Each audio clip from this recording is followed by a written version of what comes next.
What is going on? It's Alex coming back at you with another video, and today we're going to be reviewing a brand new mock draft from AtoZ Sports. My buddy James Foster works for these guys, so I want to be able to go give him a nice little review. Never done an AtoZ Sports mock draft, so super excited because they actually do really good draft content. Go check them out, and let's get right into this. If you already, feel free to like, comment, and subscribe. Below my face is my board.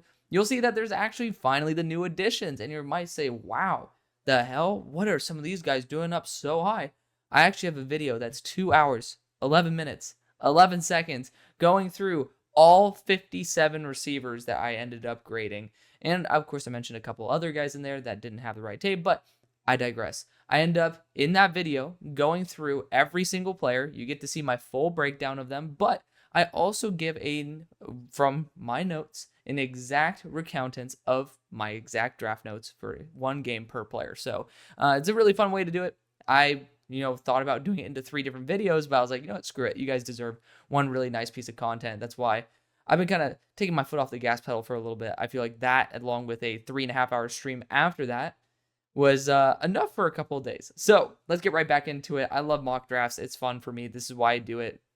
I could give a rat's ass about the engagement, but let's get right into this. Use that link tree in the description to be able to follow me over on Twitter, where I post stuff like All 22 that I talk about every single day, and I'm really active over there, so it's very entertaining. Feel free to check me out over there, and then take advantage of our sponsors. Shout out to UnderDog because they treat me really well, and if you have some extra money lying around, play responsibly, but it's a great way to send me $60 and also have a great time. This is based on Super Bowl odds by BetMGM. So starting out with the first overall pick, the Panthers go James Pierce. Edge rusher is a key target for them to go after. I think that's fine. I mean, I'm not on the James Pierce train in terms of him being a number 1 overall pick, but I can see if he has a really nice developmental year, could easily end up being worth a number 1 overall pick. A little bit on the slender side, but the talent's certainly there. All the moves are in the book, but he just hasn't really learned to execute them properly. Excited for James Pierce to be a little bit more well-rounded and a better overall, translatable athlete. Because right now he has all those flashes, but not really necessarily the polish. At pick number 2, the Patriots go Luther Burden. You guys will see Luther Burden was not a top 10 receiver. Actually, I lied. He was not a top 5 receiver for me. He was in my top 10. He's a really, really balanced, dynamic weapon. To me, he's Deontay Johnson with better hands, but he also has the personality of Terrace Marshall back at LSU, which was I'm going to try when, the play is pretty much designed only for me. Not a fan of that, but Luther Burden's talent, undeniable. He's a really good player. Very excited. I also just ended up falling in love with some more players that maybe have less brand appeal than Luther Burden. At pick number 3, Washington Commanders go to Excouton. That's my favorite edge rusher of the class. He's a baller, and the Commanders going after an edge rusher is actually a very smart move. It's, you would tell that to a Commanders fan 2 years ago. They'll tell you you're absolutely nuts, but that's because they had Chase Young and Montez Sweat at the time, and it's unfortunate, but, it is what it is. Now, if you are at the spot, which I do think you'll be around this range, going after an edge rusher or a corner is the most likely and best option, unless you want to go offensive line, but I think that's option number 3, given the class. Number 4, the Titans go Carson Beck. If the Titans are at number 4, you could certainly debate this, and Carson Beck is going to be a little bit more risk-averse, a little bit slightly more athletic. Not really. Will Levis is a very good athlete, but Carson Beck to me is just a better version of Kenny Pickett. I would end up rocking still with Will Levis personally, but you certainly can debate rolling the dice on Carson Beck. For me, I don't think he's worth a top 5 pick. At pick number 5, the Giants go Shedeur Sanders. Another quarterback I don't think has the upside for a top 5 pick. There's been quarterbacks in the past that have flourished with not elite mobility, not elite, arm strength, but at the same time, Shedeur is just not somebody who I personally want commanding my team. I've explained it many times. No reason to waste our time doing that again. But Shedeur Sanders, he's still a good quarterback. I just don't really see him elevating the Giants to legitimate contention, which is what you should be spending a top 5 pick on. If you spend it on just a good quarterback, you're going to be stuck. Maybe not with the Daniel Jones situation, since he seems kind of more of a bad quarterback, but something that's not much more ideal. At pick number 6, the Broncos go Malachi Starks. They do need to at least get one safety added to that group. I do like the fact that they ended up bringing back, I'm forgetting the name of the other safety they have, but they ended up bringing him back on a 2-year deal, did a very good job there, but still need one super strong safety. Of course, I'd be going for Will Johnson all day. That's why I have my board, so I don't need to explain who I'd go over these players, but it's a new, fresh take. I haven't seen Malachi Starks to the Broncos, so I do like the idea if the other options are depleted and maybe if you can trade back. Cardinals then go Mason Graham, defensive interior out of Michigan. Smartest move based on the offensive line class as well, which I do think you need to address. It's certainly the wisest move that's realistic. I just doubt Will Johnson will actually be here. If he is, which in this case he is, highly suggest him over Mason Graham.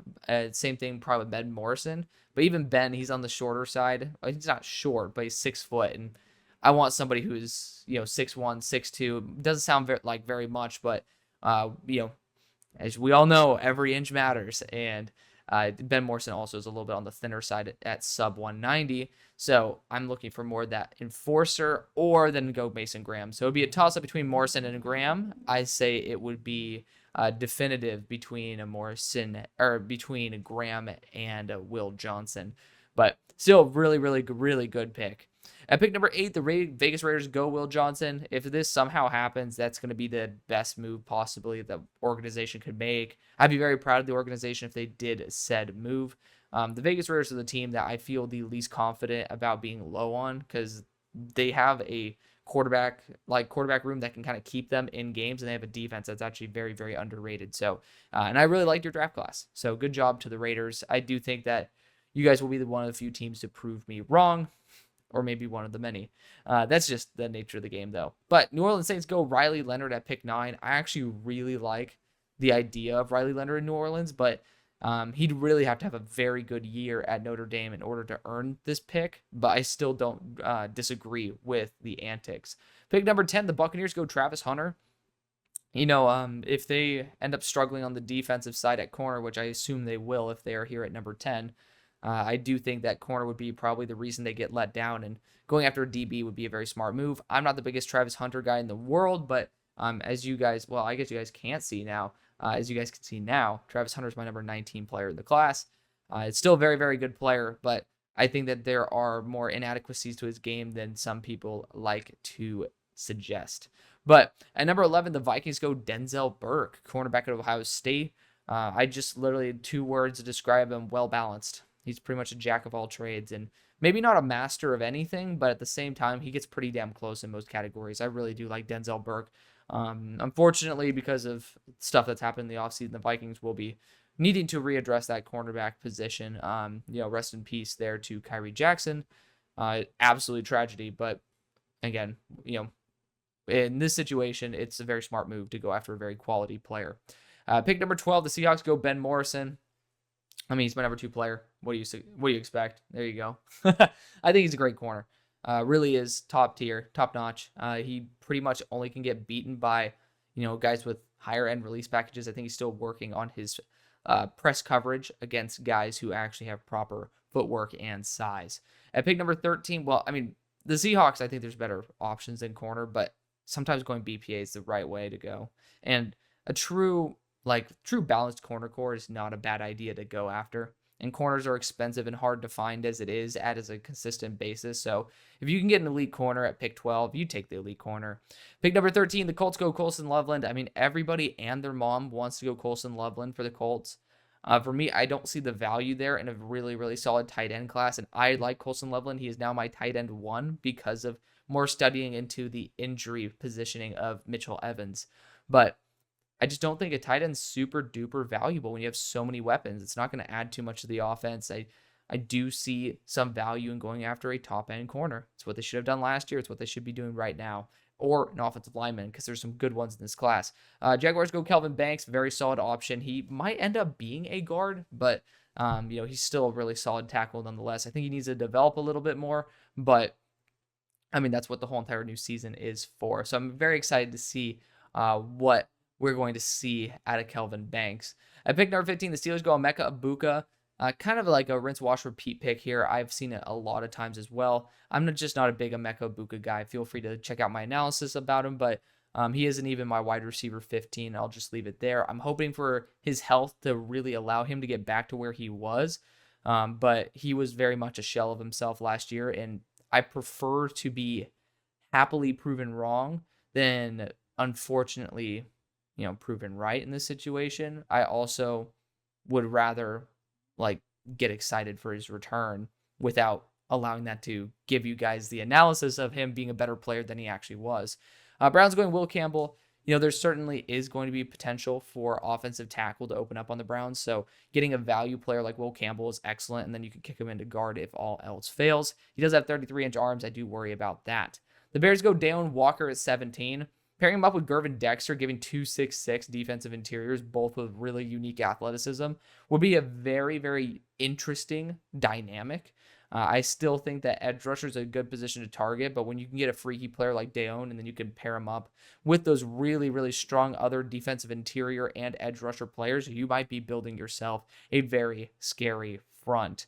At pick number 18, the Los Angeles Chargers go Tyleik Williams. I really like Tyleik Williams. Very solid, very balanced. Just somebody who's still developing overall as a pass rusher.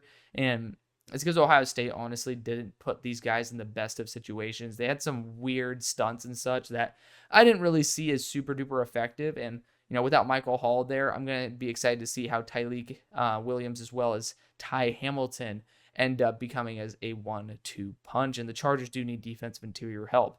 At 19, the Falcons go Mikael Williams. I think it's spelled with a Y. But again, I've made plenty of mistakes. Not going to be getting on this dude's ass, but in case, in the very rare instance that my boys over at AtoZ Sports are watching this one, just might as well call it out as it is. I'm not the only one who would call that out. But the Falcons getting after a freaky edge rusher, not a bad idea. I would just say the Falcons just give Braylon Trice a year to test it out, which, yes, the whole entire point of this is it'd be to be excited about, projecting into the future. We haven't had that year yet, but I'm also very, very high on Braylon Trice if he can randomly not be 245. If you just were to go back into the past and erase the combine, I would say the Braylon Trice pick arguably was the best pick in the draft. So, whatever the hell happened over the offseason, mind-blowing to me, but I don't think Mikael Williams will need to be the Falcons pick. However, I don't dissuade the Falcons from going and upgrading an edge rusher. The Rams then go after Siobhan Revell, cornerback out of Eastern Carolina. I'm going to be 100% honest. I haven't seen enough of Siobhan, or I don't know if it's Shaven, but Siobhan sounds sick. It's a sick name, got to admit, but very excited to see him. He wasn't even somebody who popped up when I ended up doing my cornerback deep dive, ended up asking for names. And, Siobhan was not a name that ended up popping up, but feel free to go check out this article and then go check out some of the clips that AtoZ posts because they do a very good job. The Dolphins at 21 go Jonas Savania. I think it's Savania. Interior offensive lineman, but he's actually the right tackle at Arizona. But I assume they're going to be kicking him into guard since they just drafted a left tackle and just re-signed their right. Or you could even use him as a center theoretically. I do know that there's certainly some people who do believe that he could be kicked to the inside. There we go. And be moved to center even. But I do think that he would end up being a guard. Solid player. He has a ton of power, has a really solid anchor, just somebody who I think needs a little bit more polish. And if you kick him to the guard spot, it does take away a lot of the issues that I do see. Pick number 22, the Jets go Connor Wigman. Really high upside player. This would be probably my dream fit for Connor Wigman in retrospect. He needs somebody like Aaron Rodgers to give him the good coaching.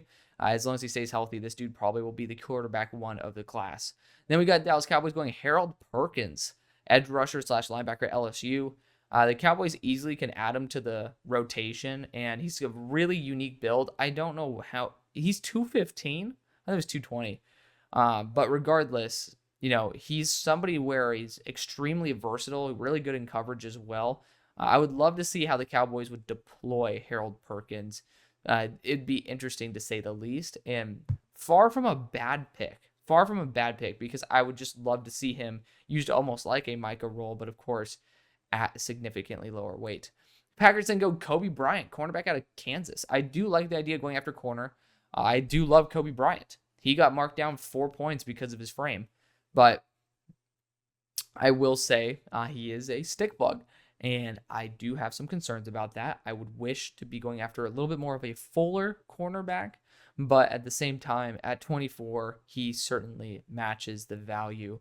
I do think there might be some other players, even at the cornerback position, that you can see below my face that might end up being better value overall. The Texans then go Abdul Carter at 25. Interesting player to draft in the first round, in my opinion. I know it's not like interesting as in like, oh, it's novel. It's not. Everybody likes to do it. And I understand that because Abdul Carter made that transition to edge rusher. He seems to be in a better position, but he sucked as a linebacker, has a ton of upside because he's built to be an edge rusher at 6'3", 250. And, there's definitely a stigma with Penn State edge rushers, and I do think he can try to make a push, but I'm higher on him than most as like my edge 9 within my top 10 edges. Most people don't have him in that range.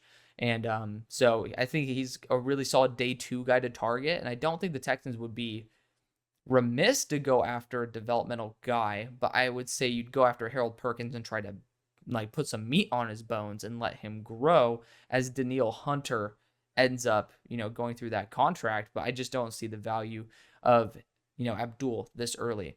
Maxwell Hairston, cornerback out of Kentucky, goes to the Bills at 26. To me, he's a fringe guy. I really do like him, but this is the first time I'm seeing him in the first round. I don't think the Bills would be mistaken to go after a defensive back this early. I just think there are better defensive backs. Philadelphia Eagles go Tyler Booker at 27. I don't really know if they're going to need to upgrade at right guard because, technically Tyler's the left guard, but you're not going to be, you're probably not going to be replacing Landon anytime soon. And, Tyler Steen is going to be the one you replace. So you're going to be switching him to right guard. I could actually see Jaden Roberts being an option because you could even train Jaden to be the right tackle successor if you need to. Tyler Booker, even though I have him higher, I do think is a worse fit for the Eagles, but I don't believe that it's a bad pick. I just would say there might be better picks. So I do like the originality nonetheless. And at 28, we have Ariante Ursary going to the Cincinnati Bengals. I ended up actually studying him for the beginning of the tackle deep dive, which is going to be coming next. Again, quick little plug there for the top 57 receivers that I spent over 2 hours on. Not over 2 hours on in terms of working, 2 hours on in terms of actually the video is over 2 hours. Check that out. But very exciting player. There's a lot of ups and a lot of downs to his game, so he's certainly still developmental. I do think he could potentially be a higher end guard. I love his mobility. He's a really solid run blocker, but when it comes to the pass blocking game, I don't love how his kick slide is. Like, it's just a really, really slow, very not agile kick slide. It's just very stiff. He doesn't keep his shoulders pointed towards the target. So definitely somebody that I have a lot of adoration for, so to speak, but not necessarily the same level of confidence as an offensive tackle. So I think he'll be successful. Just needs to be in a system where he can kind of find his best role rather than having to be stuck in just one or the other. Now, going on to pick 29, we have the Detroit Lions going Princely Umamulan. He's a really, really fun edge rusher. I think he's at Ole Miss now.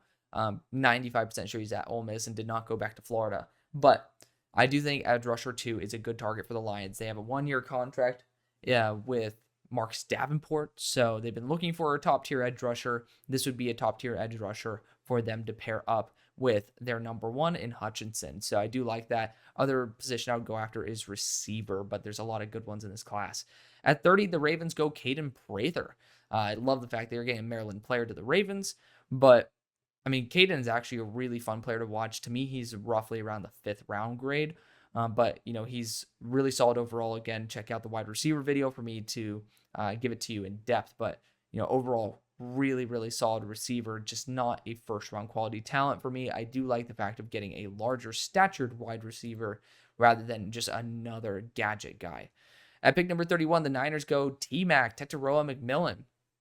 Interesting to see him after Caden Prather here, as people think that I hate Tetairoa McMillan. He is my wide receiver 24.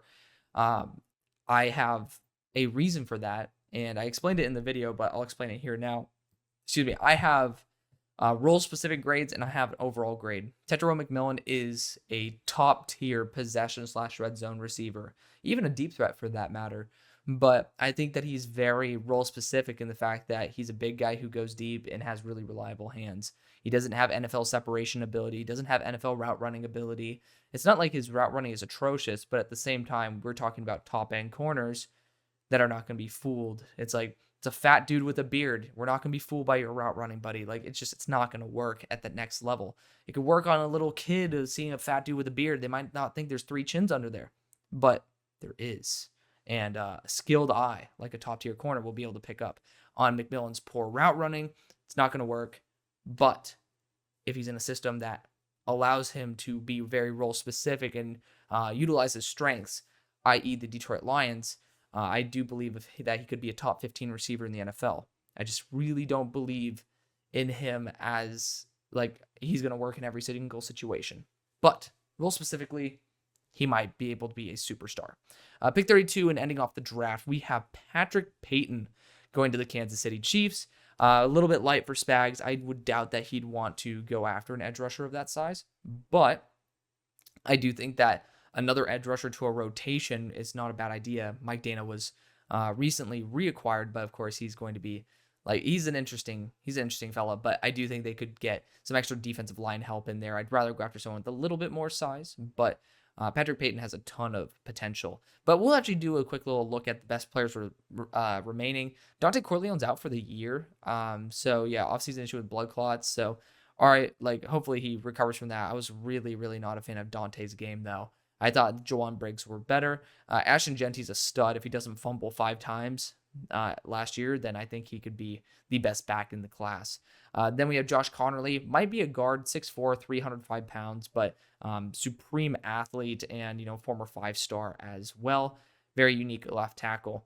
Mansour Delane ended up breaking him down in my corner video. I thought he was just kind of all right, but, you know, I do love seeing some Virginia Tech love. Dante Schroeder Jr., I'm super excited to watch. In depth, he was actually a part of my first 2024 way too early mock draft just over a year and a half ago. And that was very exciting to see him now getting the love that he deserves. Francisco Mauigoa, I'm very excited to add him to my list. He's on the linebacker deep dive, so TBD for that. So there we go. Thank you guys so much for watching. I love y'all. Enjoy your week. Enjoy that wide receiver deep dive. Really, I put a lot of time into it, so you guys can enjoy it. Love you. See you on the far side. Peace.